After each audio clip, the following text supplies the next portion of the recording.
I've answered this question a lot of different ways over the last 19 years. When I first started showing my scars in public and I was very self-conscious about them and people would ask like, oh, hey, what happened?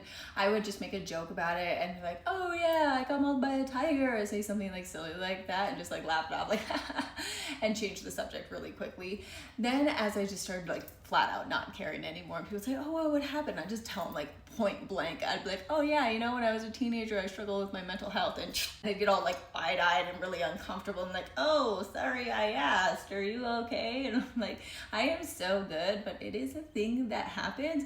Do not recommend it, but it is a very real thing that happens and is actively happening. So if you truly don't know like what this is, like even 19 years later, I'm like, how do you explain this to somebody who doesn't know? Like, on one hand, I'm really happy you have no idea what this is, but on the other hand, like, knowing about this is really important, because 1 in 6 girls will struggle with this and have lines like I do. 1 in, I think it's about 7 boys will struggle with this and have lines like I do. Our youth and adolescents are actively struggling with this. So knowing that people struggle with their mental health and take it out on themselves is a thing that happens to a lot of people all around you, I think is a good thing, because if you don't know what's happening, well, how can you keep your eye out for it? And how can you know to just like be a nice, good human, because there's a lot of people who are struggling silently. So I don't know if you want like the real raw truth, but like that's what it is. I struggled with my mental health really bad when I was a teenager, and I took it out on myself, and so now I'm left with hundreds of beautiful scars all over my legs, and I'm doing just fine now. Thank you.